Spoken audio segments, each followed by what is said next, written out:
मौत के बाद पहली रात कब्र में क्या होता है? आलम ए ब्रजक। एक दिन तुम भी आखिरी बार सांस लोगे। सब कुछ अचानक रुक जाएगा। तुम्हारा फोन, तुम्हारी बातें, तुम्हारे सपने, तुम्हारी प्लानिंग जो कल तक बहुत ज़रूरी लग रहा था, आज उसका कोई मतलब नहीं होगा। लोग तुम्हारे आस पास होंगे, कोई रो रहा होगा, कोई चुप खड़ा होगा, कोई बस देख रहा होगा। और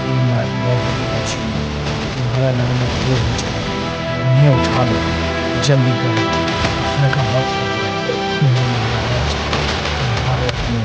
तुम्हें आखिरी बार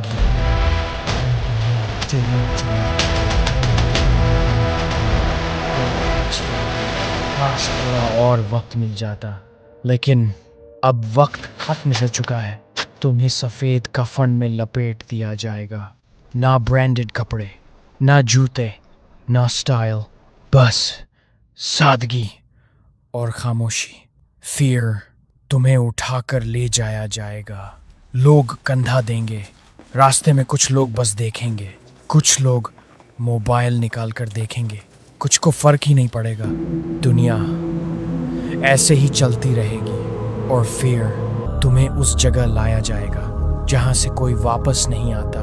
कब्र मिट्टी खोदी जा चुकी है, एक गड्ढा जो अब तुम्हारा घर बनने वाला है। तुम्हें धीरे से उसमें उतारा जाएगा। रस्सियां हटेंगी, लोग ऊपर खड़े होंगे और फिर मिट्टी तुम पर गिरनी शुरू होगी। ठक ठक ठक, हर मिट्टी की आवाज तुम्हें दुनिया से और दूर कर रही होगी।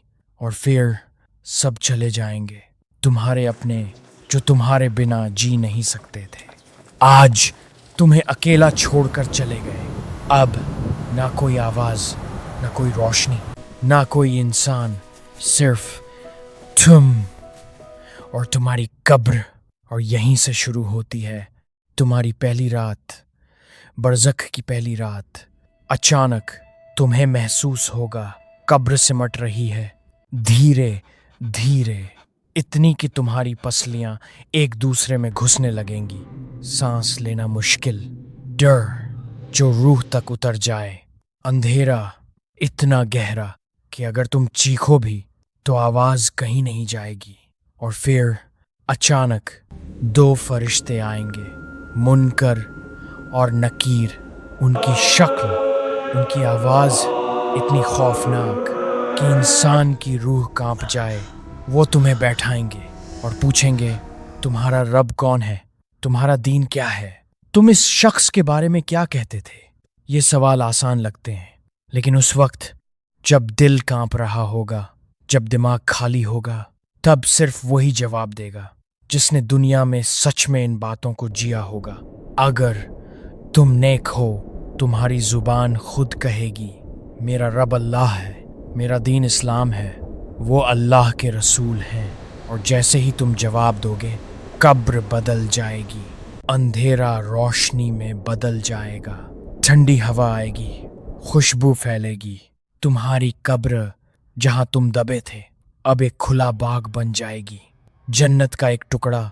तुम्हें कहा जाएगा, आराम करो, कयामत तक सुकून से सो जाओ। लेकिन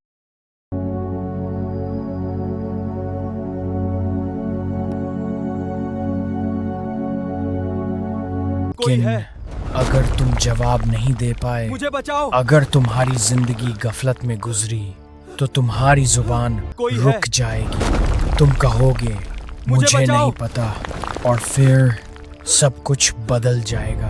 कब्र और तंग हो जाएगी, अंधेरा और गहरा। और फिर दोज़ख का दरवाज़ा खुलेगा। गर्मी ऐसी कि बर्दाश्त से बाहर, हवा जो आग की तरह जलाए। और फिर अजाब शुरू होगा। हर वो नमाज जो तुमने टाली, हर वो झूठ जो तुमने बोला, हर वो दिल जो तुमने तोड़ा, सब आज तुम्हारे सामने होगा। और फिर एक शक्ल तुम्हारे पास आएगी। अगर तुम नेक हो, वो खूबसूरत होगी, مسکرائے گی اور کہے گی میں تمہارے اچھے اعمال ہوں، اور اگر تم گنہگار ہو تو وہ ڈراونی ہوگی اور کہے گی میں تمہارے برے اعمال ہوں۔ سوچو، جس کے ساتھ تم نے زندگی گزاری آج وہی تمہارے ساتھ قبر میں ہے۔ قبرہ صرف مٹی نہیں ہے، یا تو جنت کا باغ ہے یا دوزخ کا گڈھا، اور یہ فیصلہ آج ہو رہا ہے یہیں۔ اس دنیا میں ہر رات جب تم سوتے ہو تمہیں لگتا ہے کل صبح اٹھو گے، لیکن ایک رات ایسی بھی آئے گی جس کے بعد کوئی صبح نہیں ہوگی۔ تو سوچو، جب تم قبر میں اکیلے ہوگے، نہ فون، نہ انٹرنیٹ، نہ دوست، نہ فیملی، صرف تم اور تمہارے اعمال، کیا تم تیار ہو اس پہلی رات کے لیے؟ ابھی بھی وقت ہے، اپنی نماز کو سنبھالو، اپنے دل کو صاف کرو، کسی کا حق مت مارو، گناہوں سے توبہ کرو، کیونکہ قبر کا اندھیرا صرف اچھے اعمال سے روشن ہوتا ہے، ورنہ وہ پہلی رات تمہاری زندگی کی سب سے لمبی، سب سے خاموش اور سب سے ڈراونی رات ہوگی۔